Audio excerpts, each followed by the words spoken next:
My name is Phoebe, and this show is called As You Like It because, of course, I'm sure you're going to like it. This is the story of how I married my husband in a quadruple wedding. What? I know, crazy. But since this is my story, I thought I would help you get through the super lame and confusing and basically unnecessary stuff this playwright guy, William, included in the beginning. So first of all, there was a duke, and he ruled over the land and had a fancy court full of courtiers. Courtiers are like rich people who don't work, but just like crack jokes, talk in poems, try to get married, and also wear disguises a lot. It's literally a whole thing. So the old duke died, so we don't have him anymore, but he had 2 kids. The oldest was a daughter named Senior. Senior! Like oldest. Oh my god, I literally just got that. Senior's younger brother, Senior had a daughter named Rosalind. Or maybe it was Rosaline. I don't remember. Senior had a little brother named Frederick, and he had a daughter named Celia. So after the old duke died, Senior became Duchess because, like, obviously, she's the oldest. But Frederick was, and she was pretty great, but Frederick was jealous and hated her. So he decided to stage a coup where he stole her crown and banished her. But Celia was super besties with her cousin Rosalind, and she begged her father not to banish her too. And Frederick was like, fine, she can stay. But Senior was still banished, so she left to go live like a nature-loving hippie life in the forest of Arden. Oh, there was also this other family, and they had a bunch of boys. And their last name was like literally the boys. I'm not even kidding right now. The boys. And Frederick really didn't like them because the Du Bois' parents had been friends with the old Duchess. Also, the older Du Bois' brother, Oliver, was super mean to the younger Du Bois, Orlando. And after their parents died, Oliver like totally Cinderellaed Orlando and didn't give him any money or education and stuff, and was just like being mean. Oh, and also, he was planning to get him killed. So that's where it all starts. I hope the show is just as you like it. Enjoy!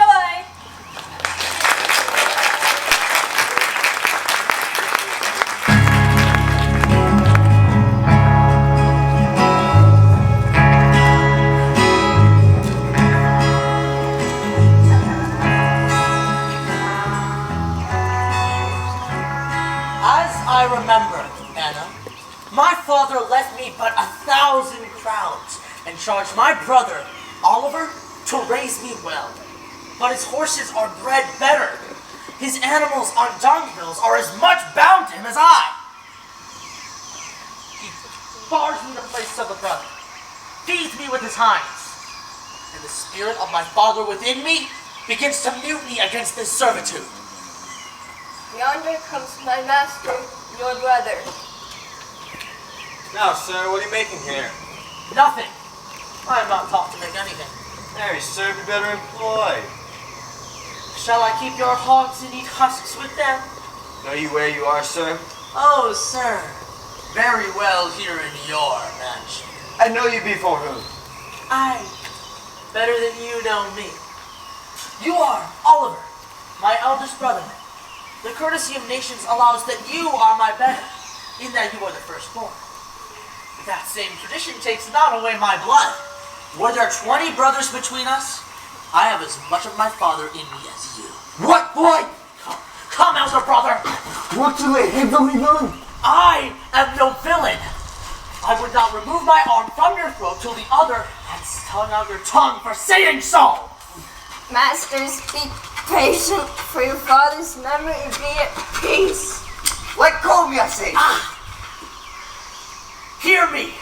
My father charged you in his will to give me a good education, but you have trained me like a peasant, and I will no longer endure it. Give me the 1,000-crown inheritance he left me in trust, And with that, I will go buy my fortunes. And what will you do? Beg when that is spent? Well, sir, I'll not long be troubled with you. Get you in! You shall have some heart of your will. And get you with them, you old dog! Is old dog my reward? Most true, I've lost my teeth in your services.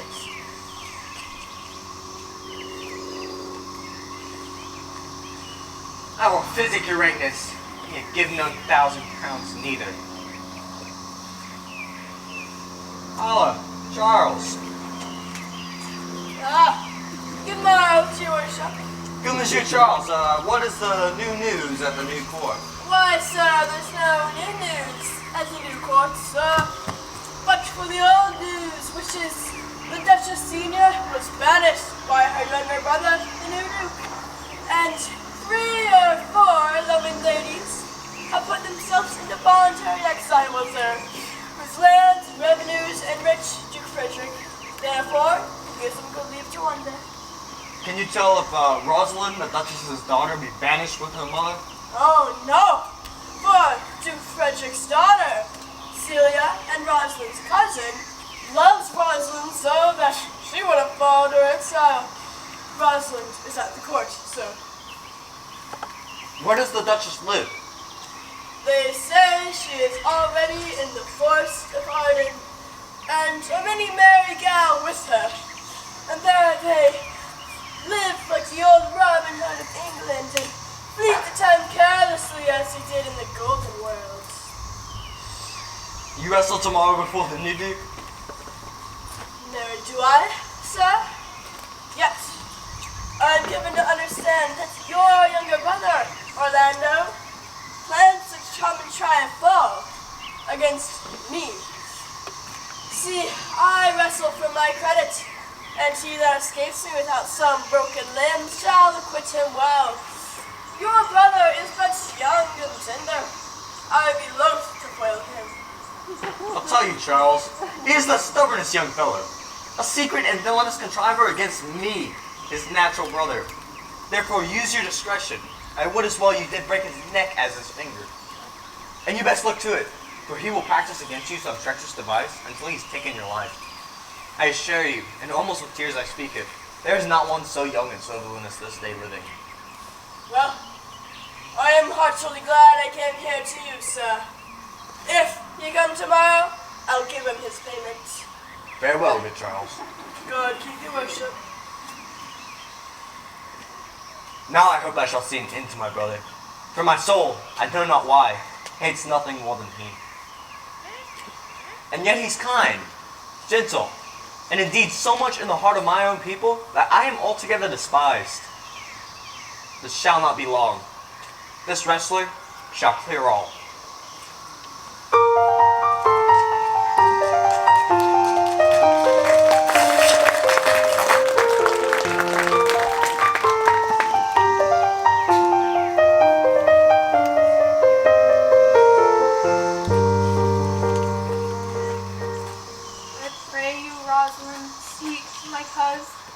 Be merry? Dear Celia, unless you can teach me to forget a banished mother, you must not expect me to smile. Herein I see you love me not with the full weight which I love you. If my aunt, your banished mother, had banished the Duke, my father, your uncle, so you had been still with me, I would have loved your mother as mine own. So should you, if your love to me were as true as mine is to you. Well, I will forget the condition of my estate to rejoice in yours. You know my father has no child but I, and truly, when he dies, you shall be his heir. For what he has taken from your mother by force, I will render you again in affection. By mine honor, I will. Therefore, my sweet rose, be merry and devise sport. Let me see, what think you of falling in love? This school, touchstone, shall be our whetstone. Mistress, you must come away to your father. Were you made the messenger? No, by mine honor, but I was bid to come for you. Oh, here comes Monsieur Lebeau. Here, Bonjour. princesses, you have missed much good sport. Sport? Of what color? I will tell you of good wrestling. I will tell you the beginning, and if it so please your ladyships, you shall see the end. There comes an old man and his 3 sons, proper young men of excellent growth. The eldest of the 3 wrestled with Charles, the Duke's wrestler, in which Charles threw him and broke his ribs, and so he served the second, and so the third. But what is the sport, monsieur, that the ladies have missed? Why, this can I speak of? It is the first time that I ever heard that the breaking of ribs was sport for ladies. Well, shall we see this wrestling, cousin? You must if you stay here, for here is a place appointed. Oh, sure they are coming.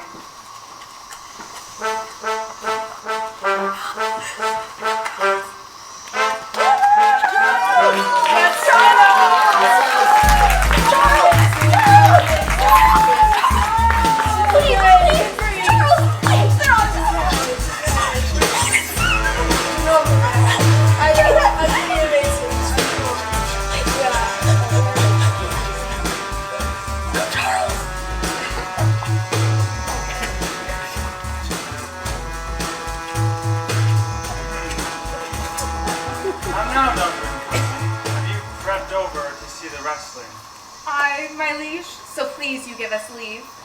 You will take little delight in it, I can tell you that. Because of the child's youth, I tried to dissuade him, but he will not be deterred. Speak to him, ladies. See if you can move him. Call him hither, good monsieur. Master Orlando, the princesses call for you. Oh, I attend them with all respect and duty.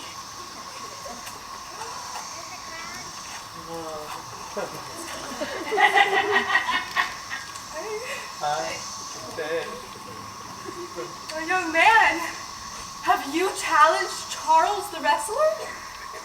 No. He is the general challenger.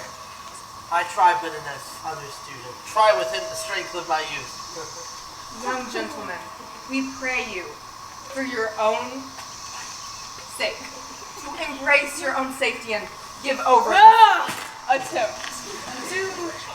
Young sir, your reputation shall not therefore be misprized. I beseech you, let your fair eyes and gentle wishes go with me to my trial.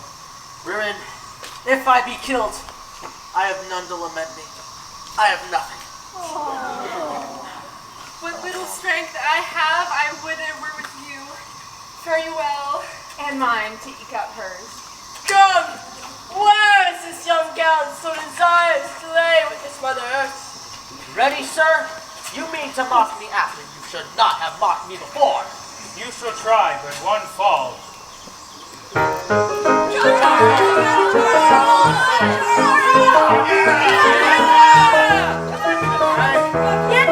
Let me shine!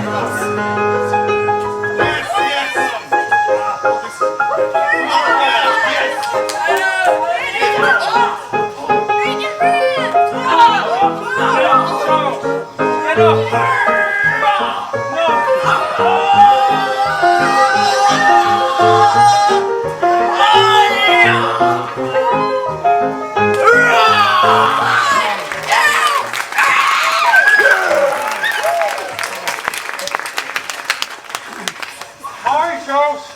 He cannot speak, my lord! Bear him away.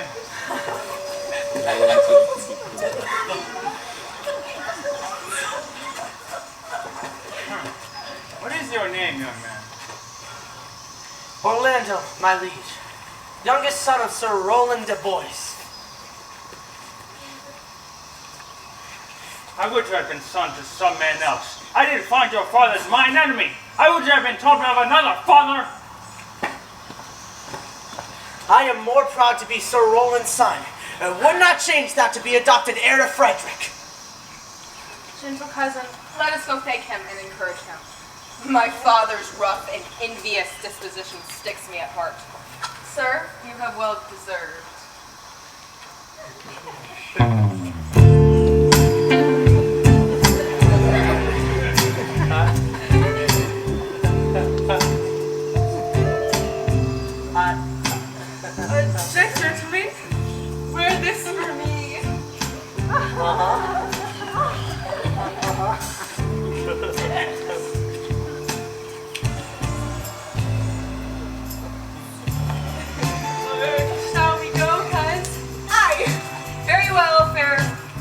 Rosalind.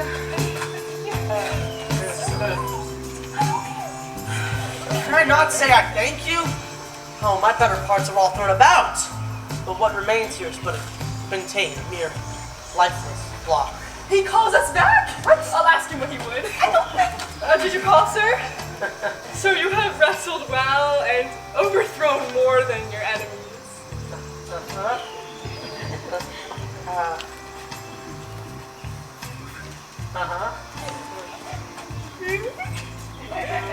Oh, come, Rosalind.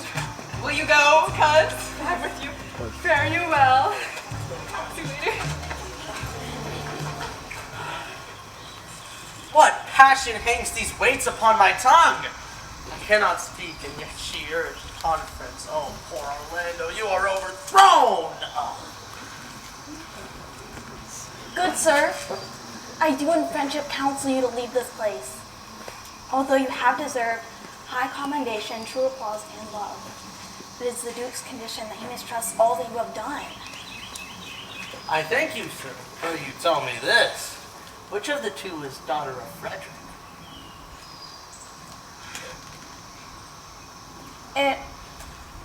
Indeed, the smaller is his daughter. The other is the daughter of the banished Duchess Senior. But I can tell you that Duke Frederick has taken against his gentle niece for no other reason than that the people praise her for her virtues and pity her for her mother's sake. And on my life, his malice against the Lady Rosalind will suddenly break forth. Sir, fare you well. I rest much bounden to you. Very well. Thus must I from smoke into smother, from tyrant duke unto tyrant brother. But heavenly Rosalind.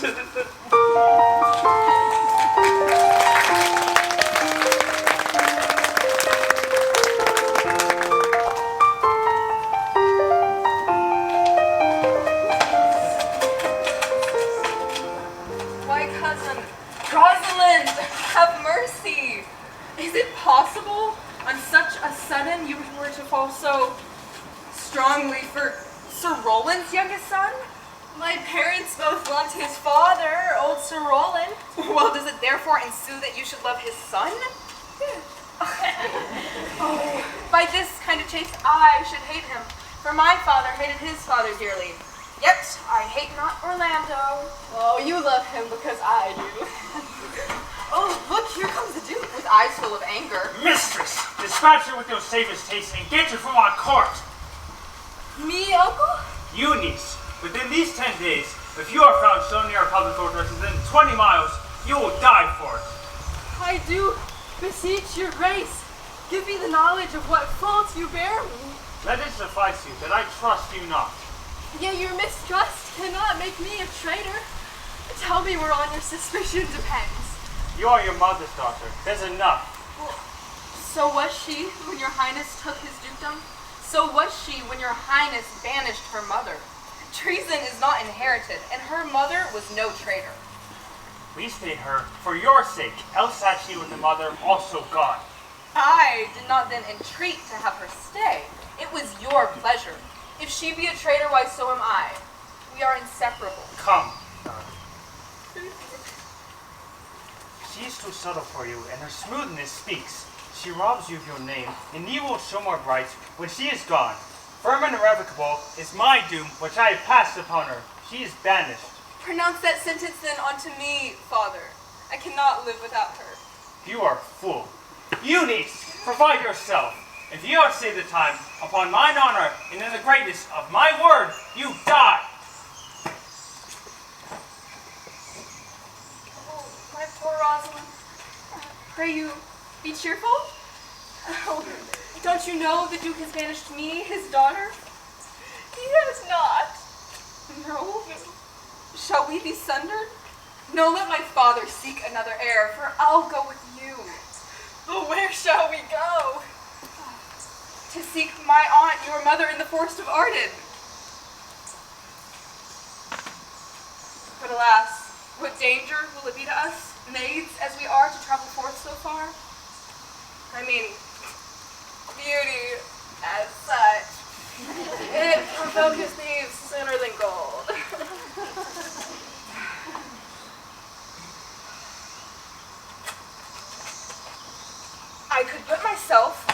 poor and mean attire, and with a kind of umber smirch my face. You do the same, so then we'll pass along and never stir assailants. Were it not better that I did suit me all points like a man? Your brother, perhaps? Well, what shall I call you when you are a man? I'll have no worse a name than Jove's own page, so Ganymede. But what will you be called? Something which has reference to my state. No longer Celia, but Alien. No. Aliena. Cousin, what if we steal the clownish fool Touchstone from your father's court? Would he not be a comfort to our travel? Oh, he'll go o'er the wide world with me. I'll speak with him. Now let's away. We go to liberty and not to banishment.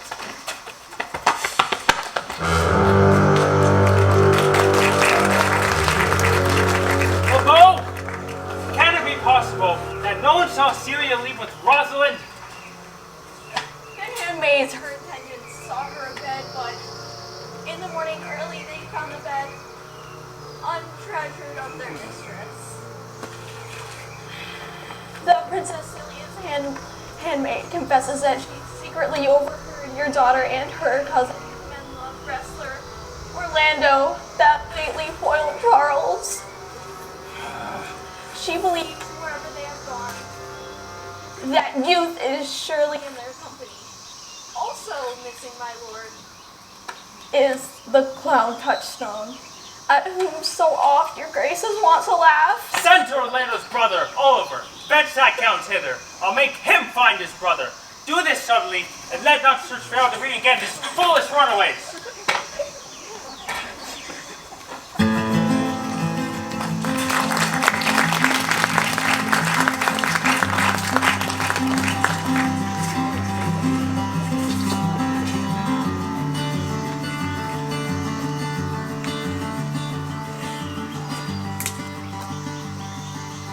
Oh, gentle master. Oh, what a world is this? Why? What's the matter, Anna? Dear master, your praise has come too swiftly home before you. Know you not, dear master, to some men, their praise have some only as enemies. Do not enter. Your brother this night means to burn the lodges where you used to lie, and you within them. Do not come within. I overheard him in his practices. Why? Where, Anna, would you have me go? No matter where, so not here. What? Have me go and beg my food? But do not so. I have with me 500 crowns, retirement I saved under your father. These I give to you. Let me be your servant. Do not go in there. Oh, poor old woman. Your service is given out of duty, not greed. You are not for the fashion of these times, where none will but sweat for promotion. But you, good old woman, you prune a rotten tree that cannot so much as blossom bloom in yield of all of your pains and husbandry. But come your ways, we'll go along together. And ere you will have your youthful wages spent and come upon some simple way to earn a wage. Master, go on, and I will follow you to the last gasp of truth and loyalty. God, I read it fast.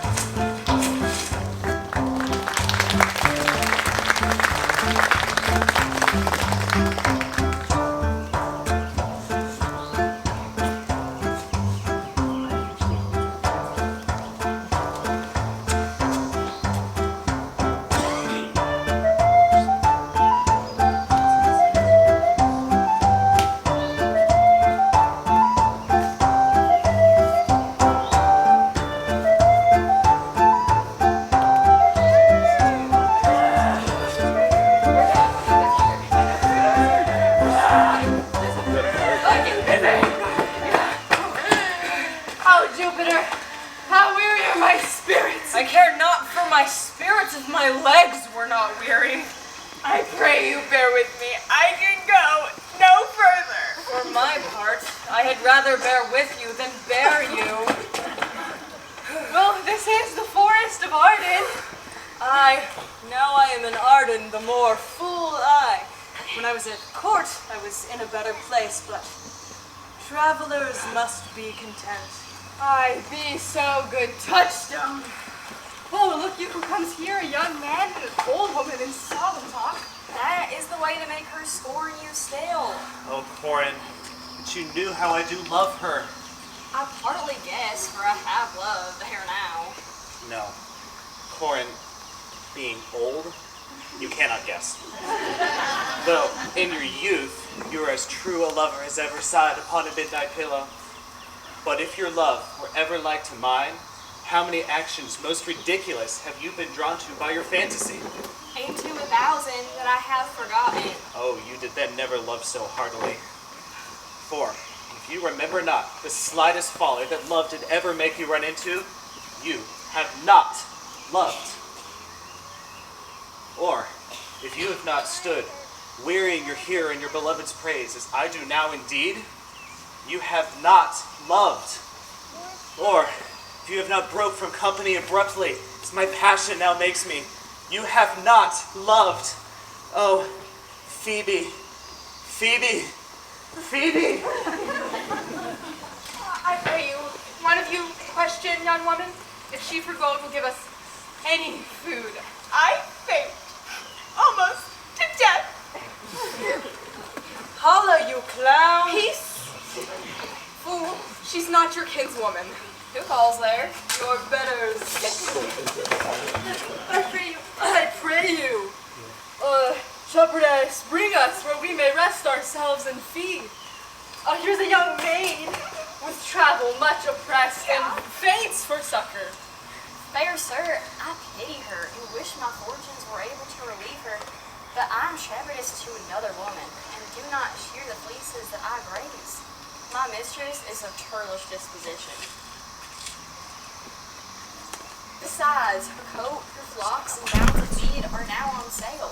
And by reason of her absence, there's nothing you'll feed on.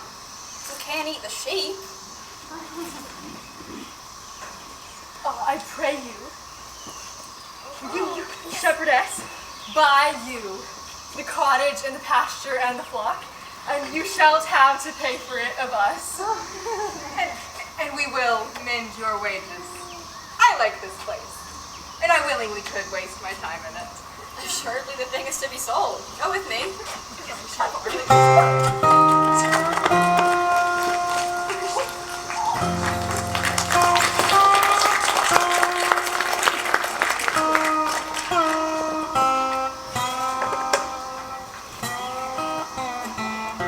Now, my co-mates and sisters in exile, hath not the old custom made this life more sweet than that of painted pomp?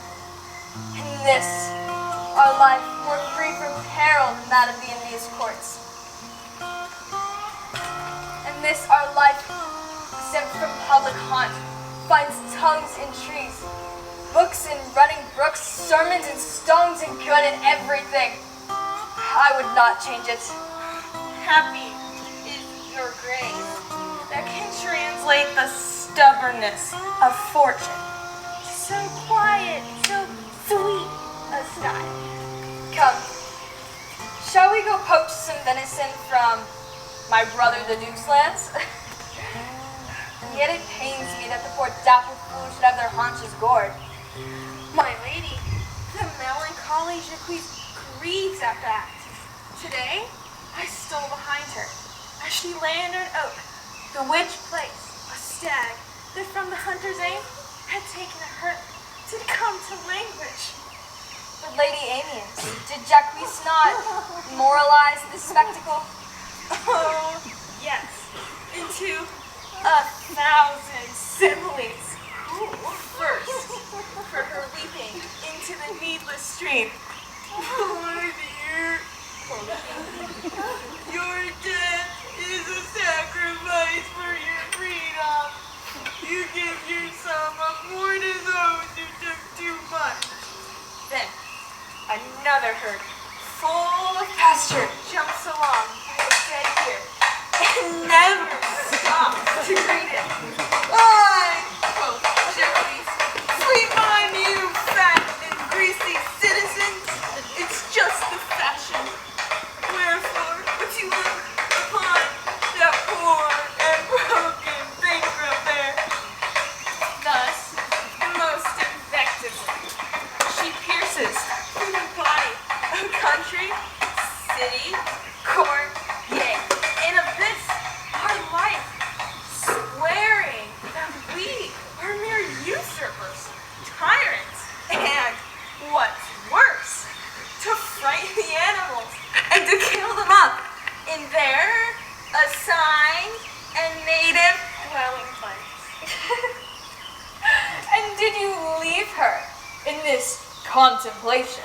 I did, my lady, weeping and commenting upon the sobbing fever. Show me the place. I love to find her in these sullen fits, for then she's full of drama. I'll bring you to her.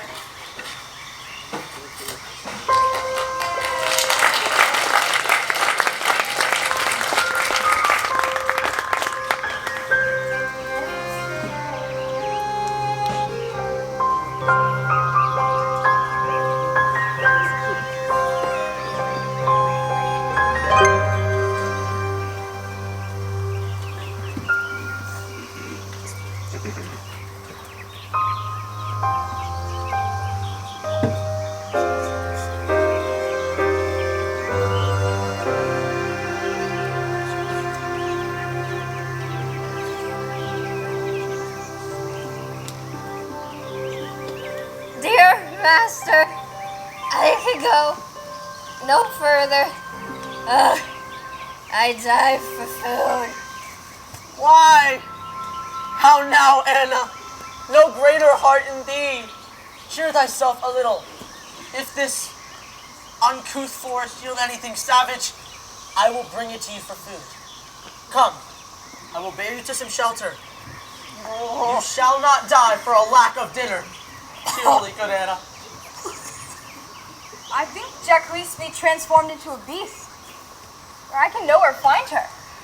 My lady, she's but even now gone hence. Here was she married, hearing of a song. If the melancholy Jacques grow musical, we shall all have surely discord in the spheres. Why, how now, my lady? You look merrily! A fool! A fool! I met a fool in the forest. A motley fool, named Touchstones. Get this! I came up to him and said, "Good morrow, fool." He said, "No, man! Call me not fool till heaven hath sent me fortune." And then he drew a dial from his poke, and looking upon it with lackluster eye, he says very wisely, "It is 10 o'clock. And thus you may see how the world wags. An hour ago, it was 9. And in an hour more, 'twill be 11. And so, from hour to hour, we ripe and we ripe. Oh, that's nice. Hour to hour, we rot and we rot. That's disgusting. And thereby hits a 10. Why, what fool is this? One that has apparently been a courtier, and whose brain has strange places crammed with observation. Oh, that I were full! Give me leave to speak my mind, and I would through and through cleanse the foul and infected body of this world. Forbear me no more, Why, I have eaten none yet. nor shall not till necessity be served.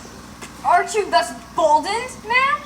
By your distress, or else rude despiser of good manners, that in civility you seem so empty.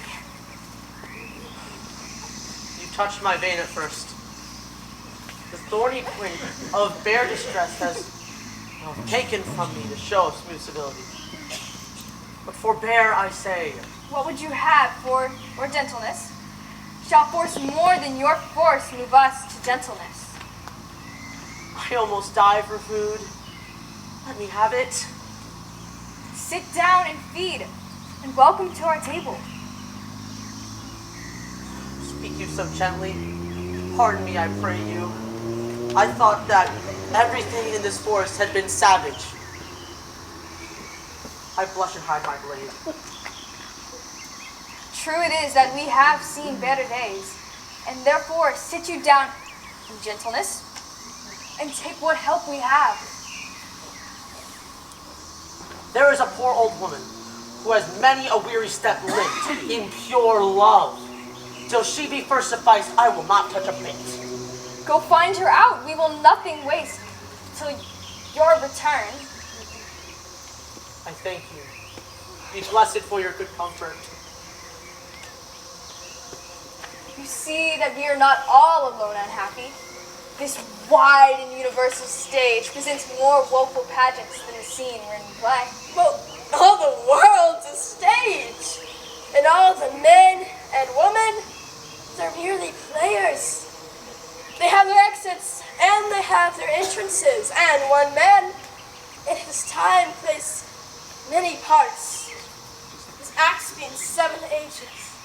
At first, the infant, mewling and puking in the nurse's arms. Ew. And then, the whining schoolboy, with his satchel and his shining morning face, creeping like snail unwillingly to school. And then, the lover, sighing like furnace, with a woeful ballad, made to his mistress's eyebrow.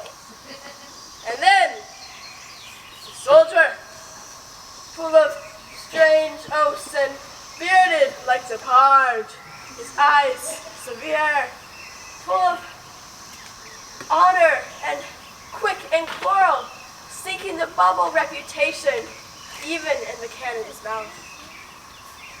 And then, justice, and fair, round belly with good cape on line. His eyes are severe, and his beard is of a formal cut. He's full of wise saws and modern instances. 6-aged shifts into the lean and slippered pantaloon with spectacles on nose and pouch on sides. His youthful hose well saved in a world far too wide for his shrunk shank. His big and manly voice turning again into childish treble, pipes and whistles in his sound. And then, the last scene of all, that ends the strange and eventful history, is second childishness, and mere oblivion. Son's teeth, son's eyes, son's taste, son's everything. Welcome, and set you down your venerable burden here, and let her feed. I thank you most for her. I scarce can speak. Thank you myself. Fall to. Some music, and can we hear a song?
If you are Sir Roland's son, as you have whispered faithfully you are, be truly welcome here. I am the Duchess that loved your parents. The rest of your fortunes, come to my cave and tell me. Good old woman, be right as welcome as your master is. Support her by the arm. Come along, and let me the rest of your fortunes understand.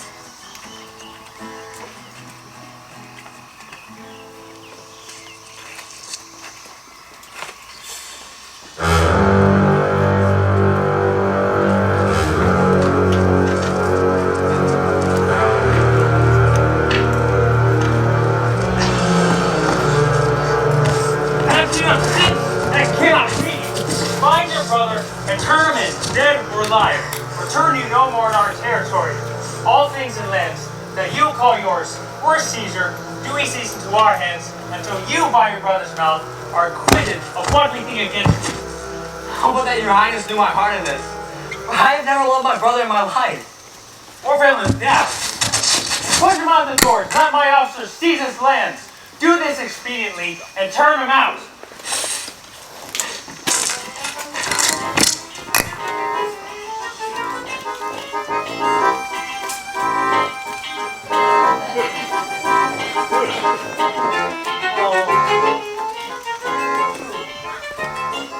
And there my verse, in witness of my love. Oh, Rosalind, these trees shall be my books, and in their barks my thoughts on character. That every eye in which this forest looks shall see your virtue witnessed everywhere. Run, Orlando, carve on every tree the fair, the chaste, and unexpressive sheep.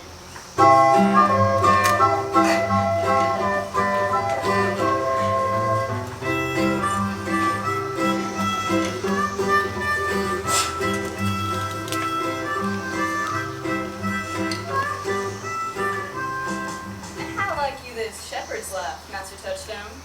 Truly, shepherdess, it is a good life, but as it is a shepherd's life, it is not. In respect, it is in the fields, it pleases me well. In respect, it is not the court, it is tedious. Have any philosophy in you, madam?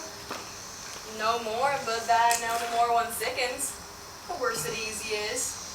And he that wants money means a content is without three good friends. That good pasture makes fat sheep, and that it caused the night is lack of the sun. A natural philosopher. Wast ever in court, madam? No, truly. Then you are damned. For not being at court?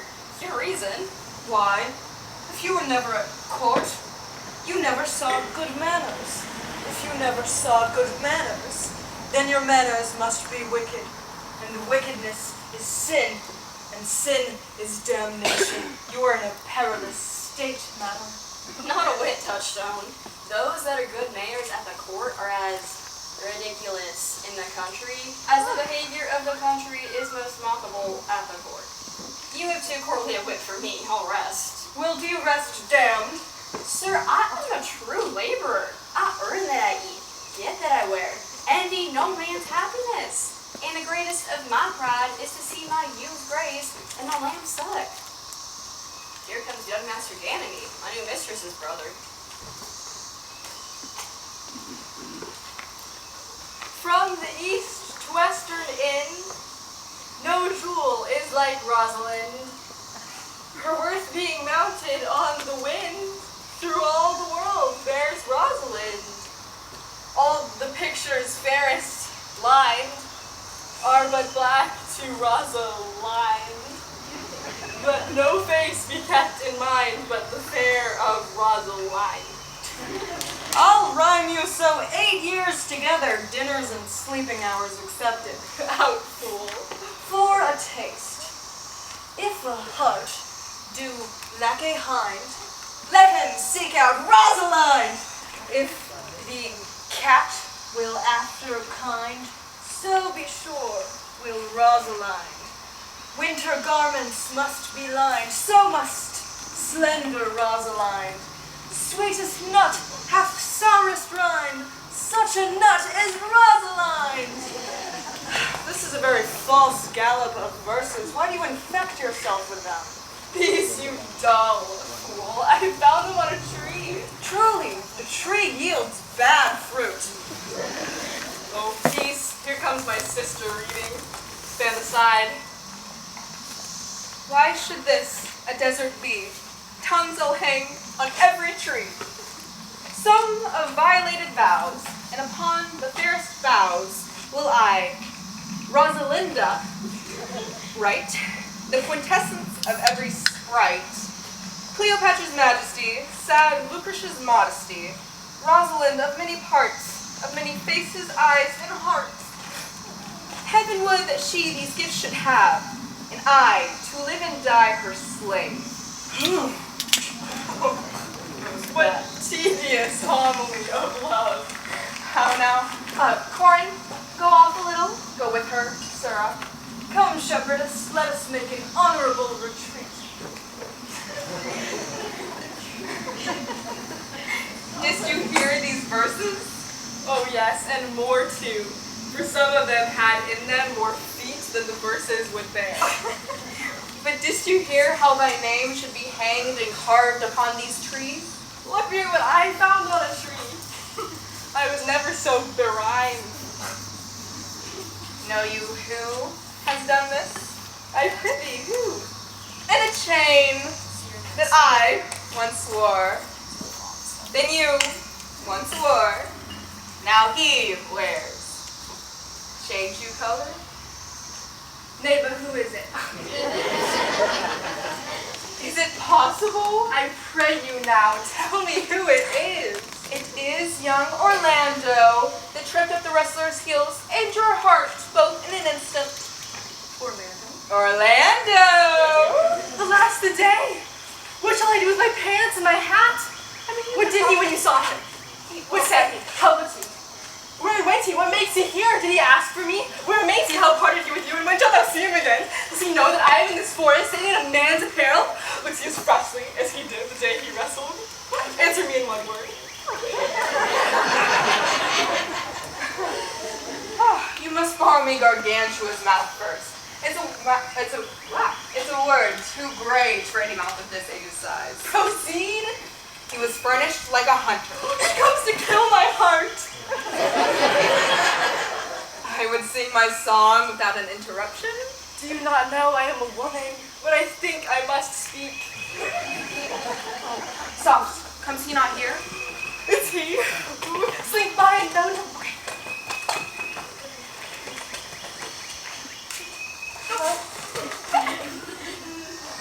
I thank you for your company.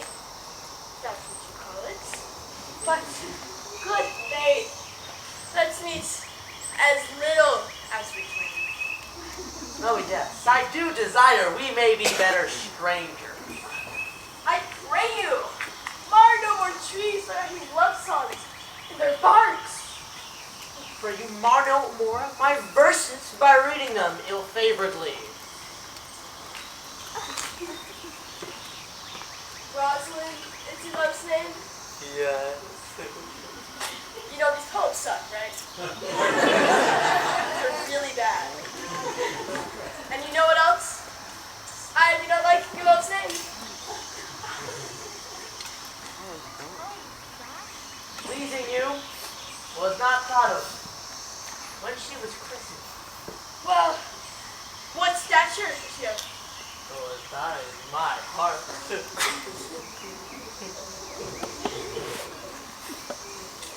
You are full of pretty answers, but the worst fault you have is to be in love.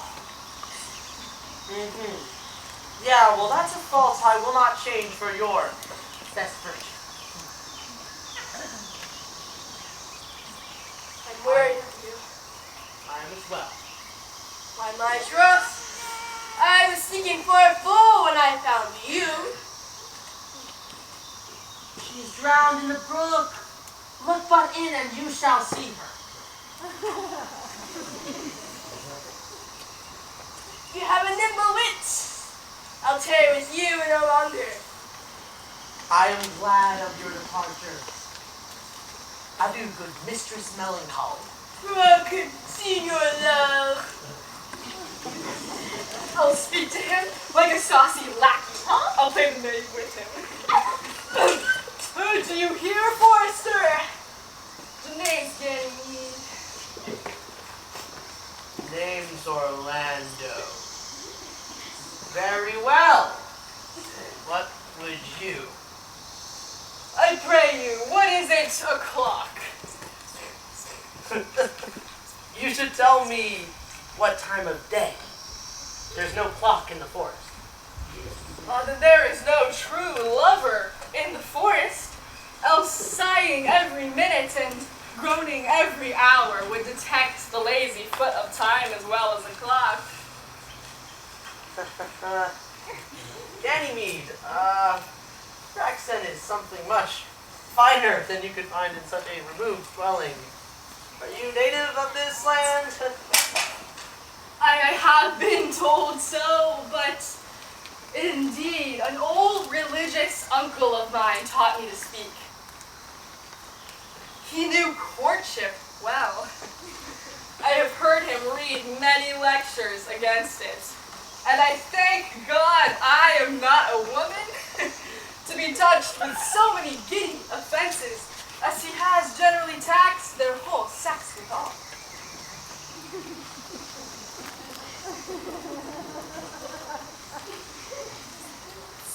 I am he that is so love-shaken. I pray you tell me your uncle's remedies. There is none of my uncle's marks in you. He taught me how to know a man in love. I am sure you are not. What were his marks?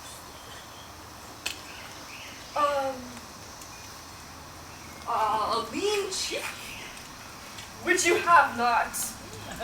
A sunken eye, which you have not. Your hose should be ungartered, your sleeve unbuttoned, your shoe untied, and everything about you demonstrating a careless desolation. You are no such man. You are rather on point of device in your accoutrements. Always loving yourself than seeming the lover of any other. Fair youth, I would I could make you believe I love. Me believe it? You may as soon make her that you love believe it. But in good sooth, are you he that hangs the verses on the trees wherein Rosalind is so admired? I swear to you, youth, by the hand of Rosalind, I am that unfortunate he. But are you so much in love as your rhymes speak? Neither rhyme nor reason can express how much. Love is merely a madness. And I do suggest curing it by counsel. Did you ever cure any cells? Oh, yes. One. And in this manner, he was to imagine me his love. And I sent him every day to woo me. Which time would I, being but a moonish youth, be changeable, proud, shallow, full of tears, full of smiles. Would then like him, then loathe him, then weep for him, then spit at him, that I drove my suitor from his mad humor of love to a living humor of madness.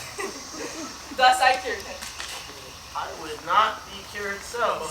Oh, I could cure you if you would but call me Rosalind and come every day to my cot and woo me.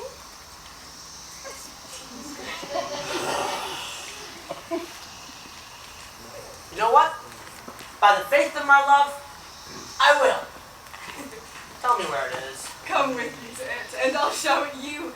And by the way, you shall tell me where in this forest you live. Will you go? With all my heart, Ganymede. Oh, nay! You must call me Rosalind. Oh, come, sister. Will you go?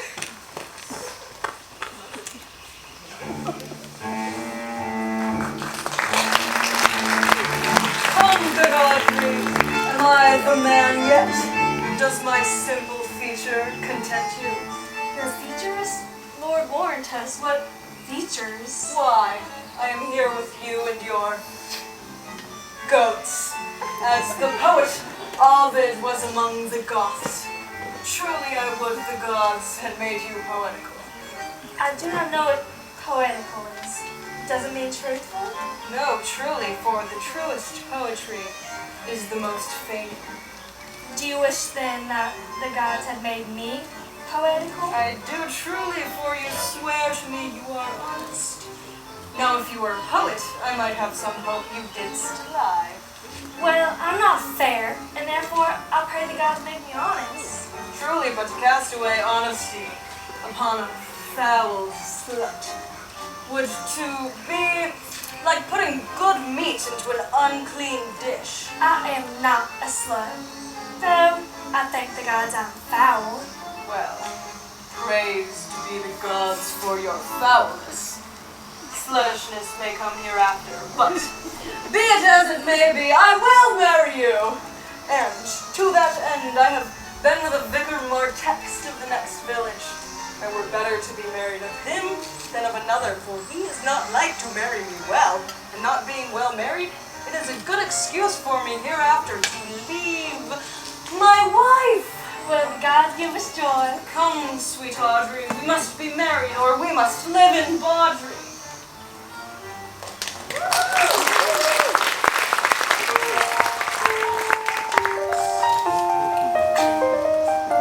Never talk to me, I will weep. Do, I pray you. But yet, have the grace to consider that tears do not become a man. But have I not cause to weep? Why did he swear he would come this morning and comes not? Nay, certainly, there is no truth in him. Do you think so? Yes, truly. For his verity in love, I think him a worm-eaten nut. Not true in love? The oath of a lover is no stronger than the word of a tapster. Oh, that's a brave man. He writes brave verses, swears brave oaths, and breaks them bravely, athwart the heart of his lover. Oh, but look who comes here. Mistress and master, you have often inquired of the young shepherd who complained of love, praising the proud, disdainful shepherdess that was his mistress. If you would see a passion truly played between the pale complexion of true love and the red glow of scorn and proud disdain, wins a little. Come, let us remove. The sight of lovers feeds those in love. Phoebe, do not scorn me. Do not, Phoebe. Say that you love me not, but say not so in bitterness. The executioner falls not the axe upon the humble neck, but first begs pardon. Will you be sterner than he that lives and dies by bloody drops? I would not be your executioner. I fly you, for I would not injure you. You tell me there is a murder in mine eye? Now I do frown on you with all my heart. Show me the wound mine eye has made in you. Mine eyes hurt you not, nor I am sure there is no force in eyes that can do hurt. Dear Phoebe, if ever you meet in some fresh cheek the power of fancy, then you shall know the wounds invisible that love's keen arrows make. But till that time come not you near me. And when that time comes, afflict me with your mocks. Pity me not, as till that time I shall not pity you. And why not, I pray you? What, though you have no beauty, must you be therefore proud and pitiless? You're hot. Why, what means this? Why do you look on me? Lord, my will, I think she means to tangle my eyes too. No, faith, proud mistress, hope not after it. And you foolish shepherd, wherefore do you follow her? You are 1,000 times a properer man than she a woman. It's such fools as you that make the world full of ill-favored children. But, mistress, know yourself. Thank heaven, fasting for a good man's love. For I must tell you, friendly in your ear, sell when you can. You are not for all markets. Take his offer. Sweet youth, I pray you chide a year together. I would rather hear you chide than this man will. I pray you, do not fall in love with me. Too late. For I am falser than vows made in wine. And besides, I like you not.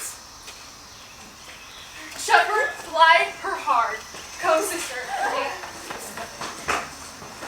Sweet Phoebe, Huh? What say you, Sylvius? sweet Phoebe, pity me. Why, I do pity you, gentle Sylvius. But since you talk of love so well, your company, which was once irksome to me, I will endure. And I'll employ you too. But do not look for further payment than your own gladness that you are employed. Do you know the youth that spoke to me just now? Not very well, but I have met him oft, and he has met the bounds and house that the old rancher was once master of. Think not I love him, though I ask for him. He's but a peevish boy. Yet he talks well. But what care I for words? Yet words do well when he who speaks them pleases those that hear. A pretty youth. Not very pretty. But sure he's proud. And yet his pride becomes him. He'll make a proper man. He is not very tall. Yet for his years he's tall. His leg is but so-so. And yet it's well. There be some women, Sylvius, had they marked him in parcels as I did, would have gone near to fall in love with him. Yet, for my part, I love him not, nor hate him not. But I have more cause to hate him than to love him. For what had he to do to scorn at me? And now I am remembered, chide at me? I marvel I answered not again. I'll write to him a very taunting letter, and you shall bear it. Will you, Sylvius? Phoebe, with all my heart. I'll write it straight. I'll be bitter with him in passing short. Go with me, Sylvius.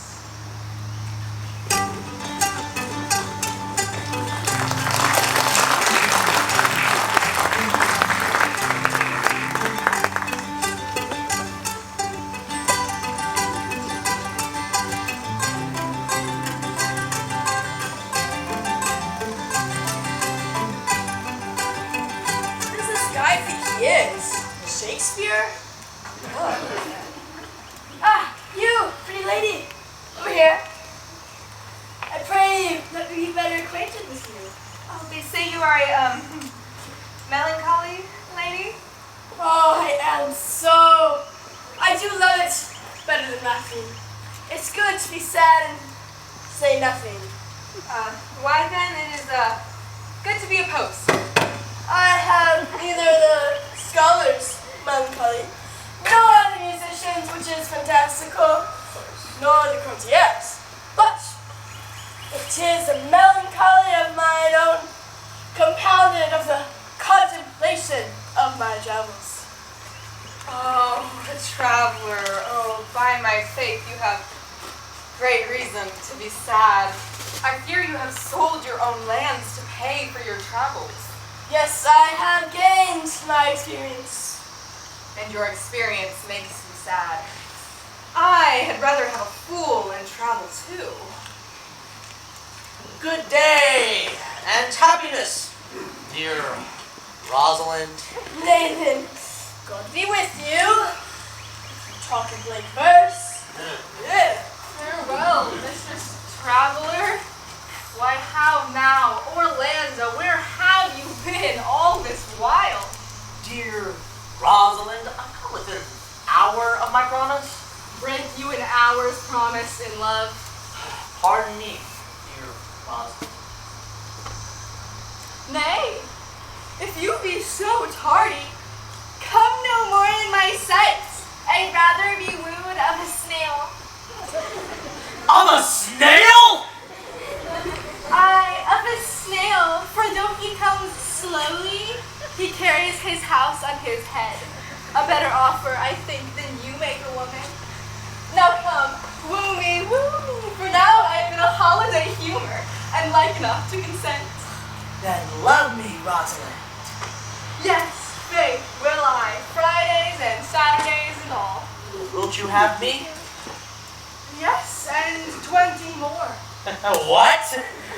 Are you not good? I hope so. Well then, can one desire too much of a good thing?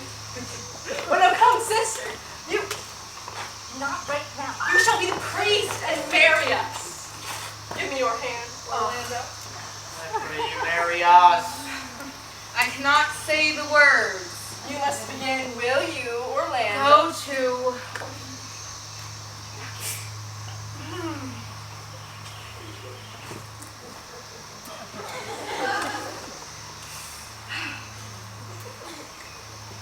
Will you, Orlando, have to wife this Rosalind? I will. And when? Why now, as soon as she can marry us. Then you must say, I take thee, Rosalind, for wife. I take thee, Rosalind, for wife. And I take you, Orlando, to be my husband.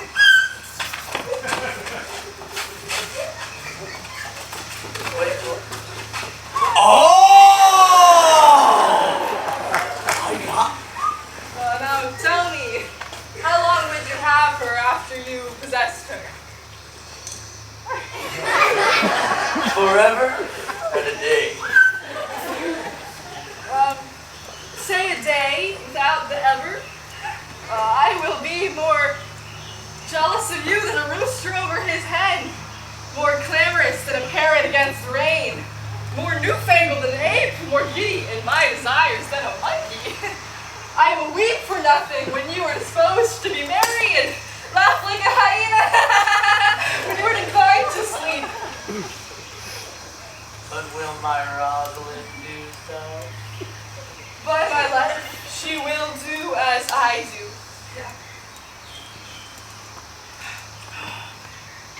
For 2 hours, I must leave thee. I must attend the Duchess at dinner. By 2 o'clock, I will return. Aye, go your ways. I knew what you would prove. 2 o'clock is your hour? Aye, sweet Rosalind. By my life, if you come 1 minute behind your hour, I will think you unworthy of her you call Rosalind. Therefore beware my censure and keep your promise. With no less religion than if you were indeed my Rosalind.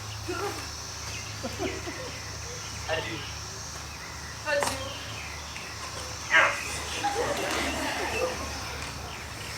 You have insulted women with this charade. I ought to knock off your hat and show the rest of the world what the bird has done to her own nest. Oh, cousin, that you did know how many fathom deep I am in love. I cannot be out of the sight of Orlando. I'll go find a shadow and sigh till he comes, and I'll sleep.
sleep. Oh, look who comes here. My errand is to you, fair youth. My gentle Phoebe did bid me give you this. I know not the contents, but judging by the stern brow and waspish action which you did use when she was writing of it, it bears an angry tenor. Pardon me, I'm but a guiltless messenger. Patience herself would startle at this letter.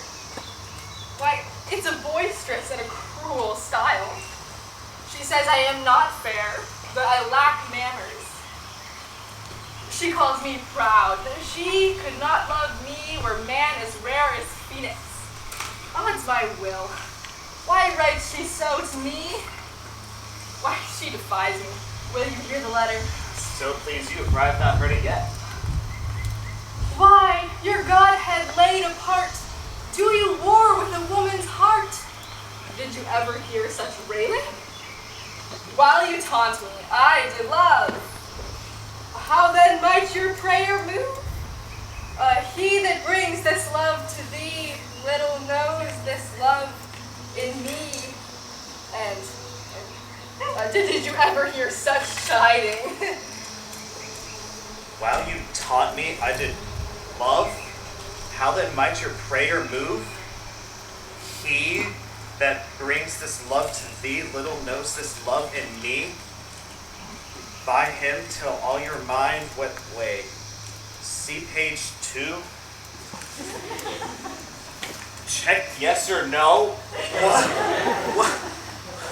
By him till all your mind, whether your youth and kind, will the faithful offer take of me and all that I can make, or else by him my love deny, and then I'll study how to die?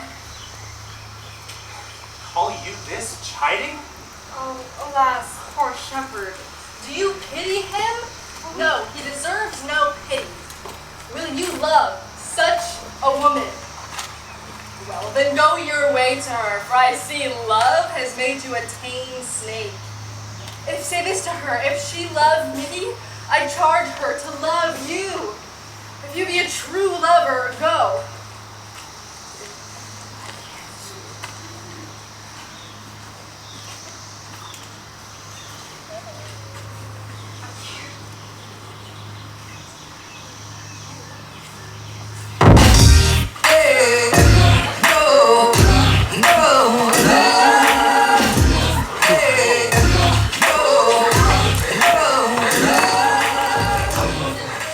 Good morning to fair one. Pray you if you know where in the purlieus of this forest stands a sheepcote. That's about with olive trees. West of this place, down in the neighbor bottom. The rank of willows by the murmuring stream brings you to the place. But at this hour the house does keep itself, there's none within. If that and I may profit by the tongue, then should I know you by your description. The boy is fair of female favor, and the woman shorter and beautifuler, more beautiful than her brother.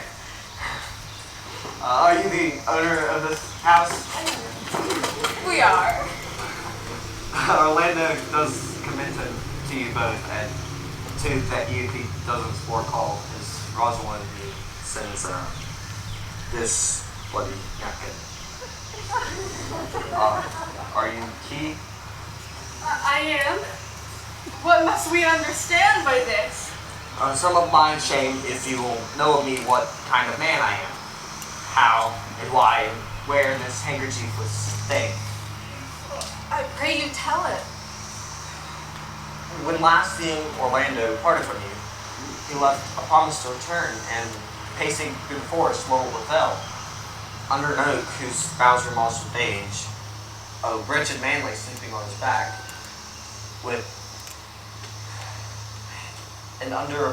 beside a bush, under which bush's shade, a lioness lay crouching with cat-like watch.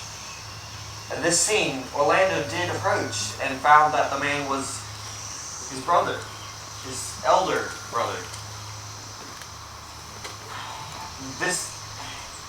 Twice did he turn his back, and he purposed to do so, but kindness no one in revenge made him to give battle to the lioness who quickly fell before him. During which, from miserable slumber, I awake. Are you his brother? Was it you he rescued? Was it you that did so oft contrive to kill him? Twas I, but it's not I. I do not shame to tell you the thing that I was, since my conversion so sweetly tastes, being the thing that I am. But for the bloody napkin!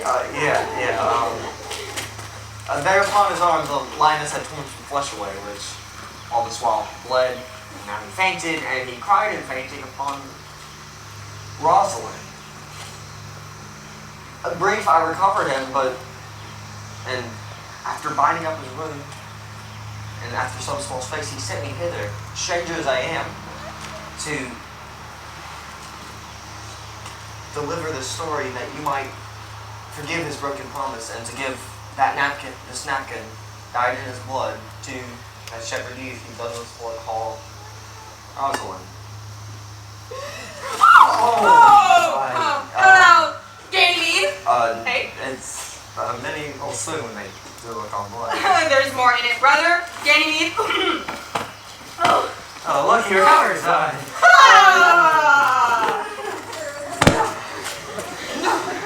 Oh, I would I were at home. Oh, we'll fully do thither.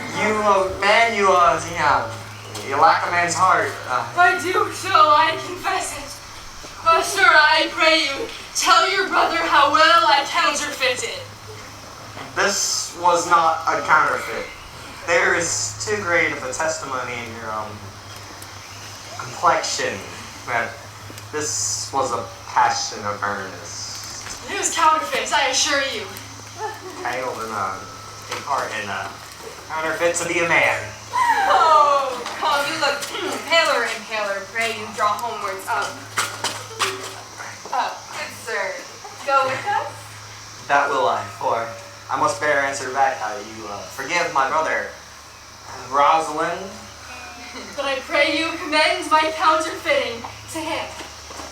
Okay. 1, 2. Hey,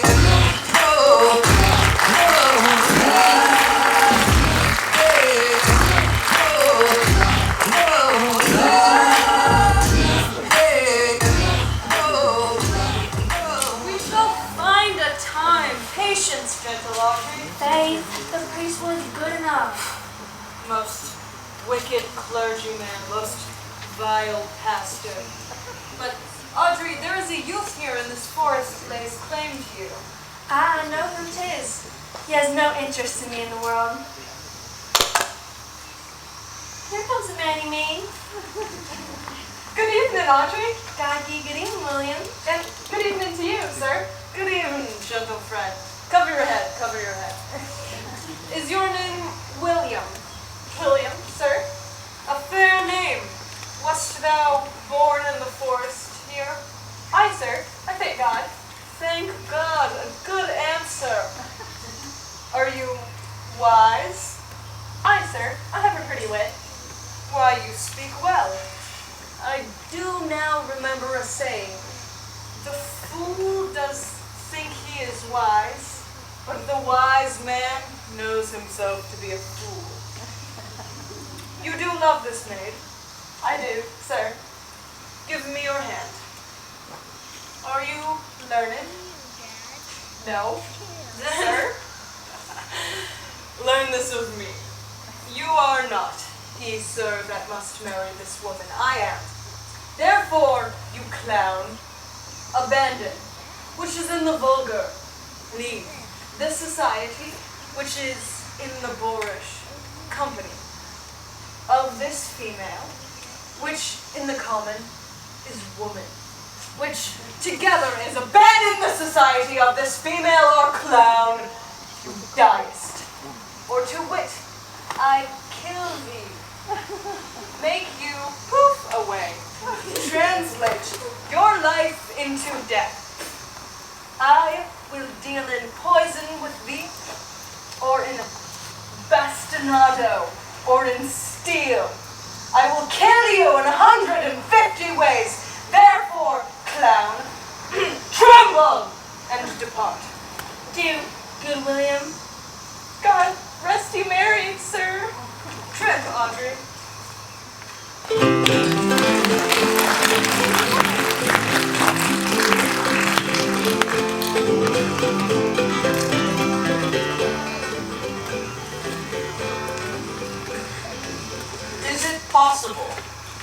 so little acquaintance. You should love Aliena and woo, and she should grant. Neither call into question the gayness of it, nor the poppy of her, but say with me, I love Aliena. Say with her that she loves me. Consent with both. It shall be to your good.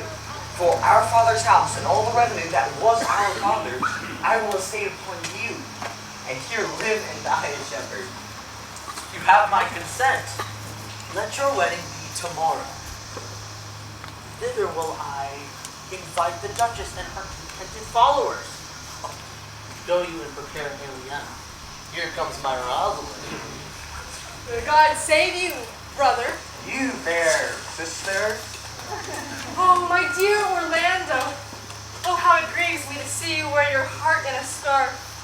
It is my arm. I thought your heart had been wounded with the claws of a lion. Wounded it is, but by the eyes of a lady. Did your brother tell you how I counterfeited to swoon when he showed me your handkerchief? Aye, and greater wonders than that. For your sister and my brother no sooner met, but they loved, and they built a pair of stairs for marriage. They shall be married tomorrow, and I will invite the Duchess to the nuptial. But oh, how terrible a thing it is to look into happiness through another man's eyes. Why then tomorrow can I not serve your turn for Rosalind? I can no longer live by thinking. I'll weary you then no longer with idle talking.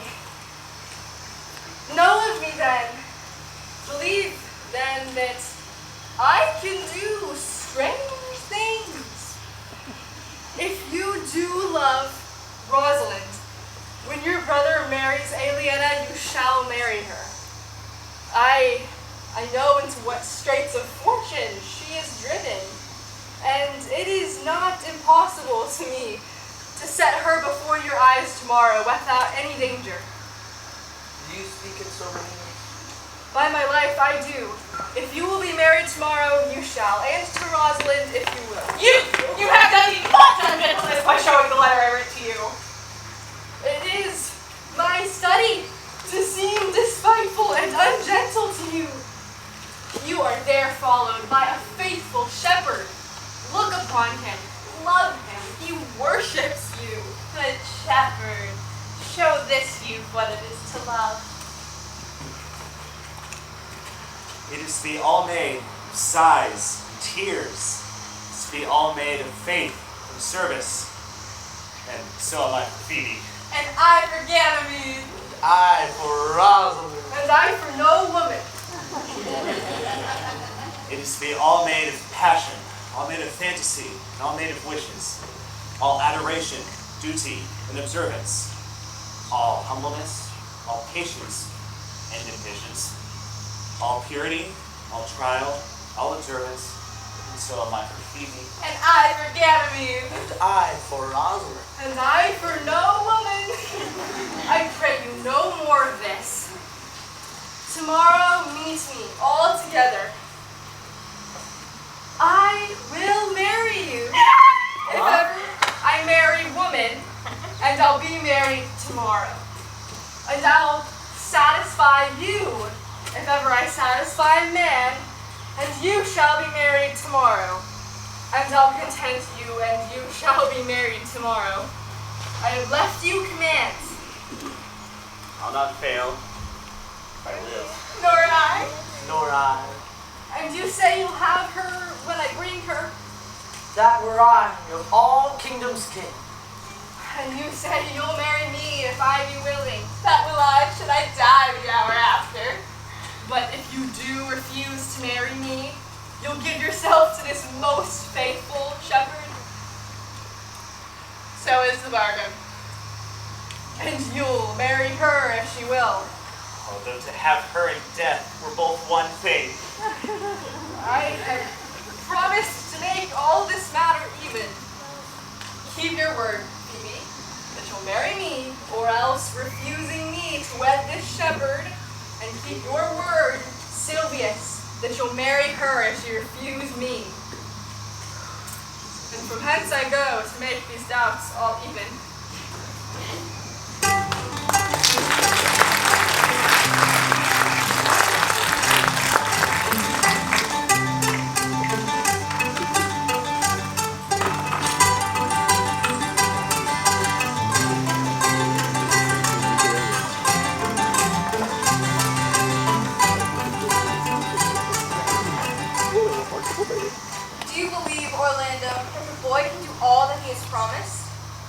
I sometimes do and sometimes do not. You know what's funny? I do remember in this shepherd boy some touches of my daughter's favor. My lady, the first time I met him, I thought he might be brother to your daughter. Today is the joyful day, Audrey. Today we will be married. I do desire with all my heart, and I hope it's no dishonest desire to be a woman of the world. There is sure another flood toward, and all these couples are coming to the ark. There's a pair of very strange beasts. Salutation and greeting to you all. Good, my lady, then and welcome. This is a moxley-minded gentleman I so oft met in the forest. He has been a courtier, swears. If any man doubt that, let him put me to my purgation. I have flattered a lady. I have had 3 tailors. I have had 4 quarrels, and I almost fought one. Almost. Okay, and how was that taken up? Faith, we met and found the quarrel was upon the 7th cause. Good, my lady, like this fellow? I like him very well. 7th cause. How did you find the quarrel upon the 7th cause?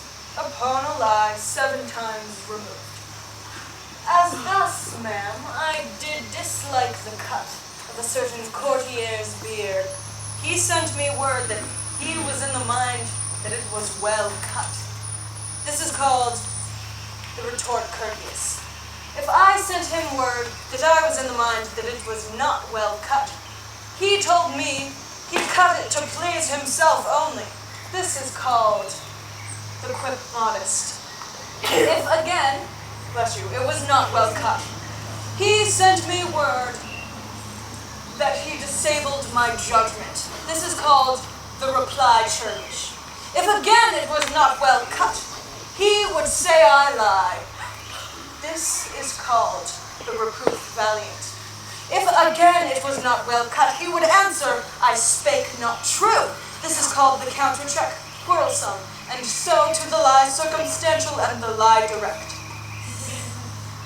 And can you now say the degrees of the lie?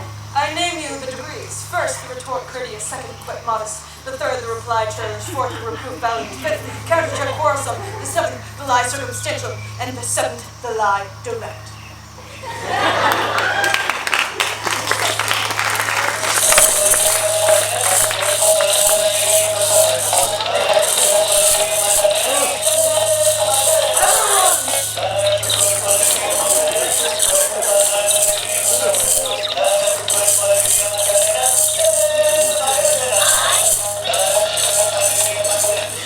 It's not a strange fellow, my lady. Why, he's very swift and sententious. God bless you, ma'am, I desire you of the like. I press in here amongst the rest of the country copulations to swear and to forswear. A poor virgin, an ill-favored thing, but mine own. Bear your body more seeming, Audrey. He uses his folly like a stalking horse, and under that he shoots his wits.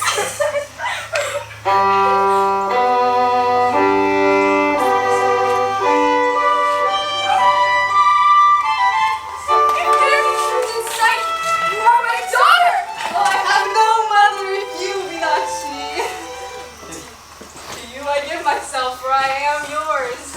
If there be truth in sight, then you are my Rosalind. And to you I give myself, for I am yours. If sight and shape be true, why then, my love, adieu. I will not eat my word. Now you are mine. Your face and my fancy to you, just mine.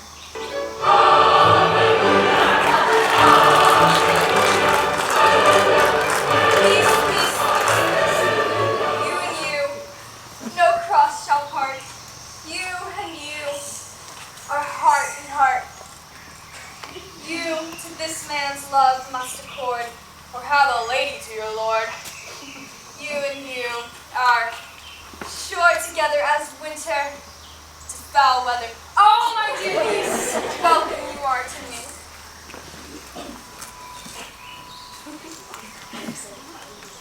Hello? Who's that? Let me have audience for a word or two. What you got?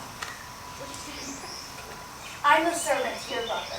His pleasure in hearing how every day people of great work resorted to this place.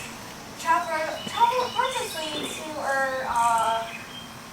find his sister here and, how do I say this? Put her to the sword? To the scourge of the wild where he came, but needed an old religious man who was converted from his religious plot and became a monk!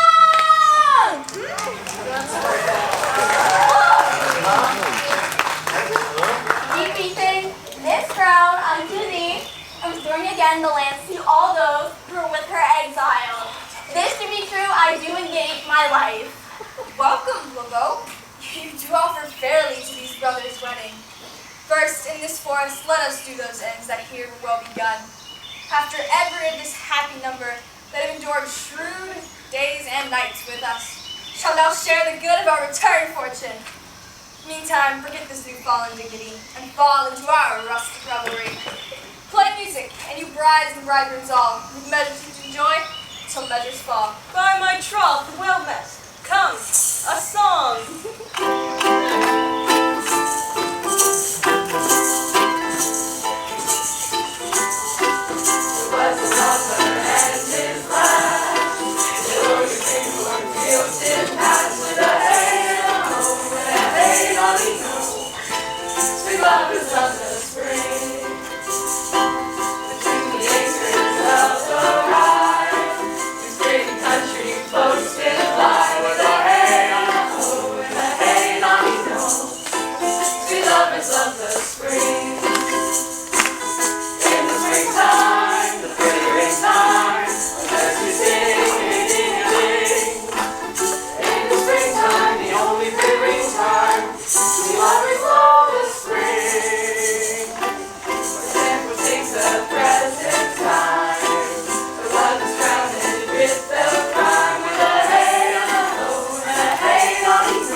Lost not our time. By my troth, yes. I counted but time lost to hear such a foolish song. God be with you, and God mend your voices. Rude? Sir, though, by your patience, if I heard you rightly, the Duke, Frederick, has put on a religious life. He has. And just thrown into neglect that of the pompous court. Well, to whom I will go. From converse there is much to be learned. To you, whom your former honor I bequeath, your patience and your virtue well deserved. To you, to a love that your true faith does merit. To you, to long and well-deserved bed. And you, to Wrangling, for thy loving voyage is but 2 months victualled. Stay, Jacques, stay. So to your pleasures I am for other than debts and measures. Proceed, proceed. We will begin these rites, as we do entrust they will end in true delights.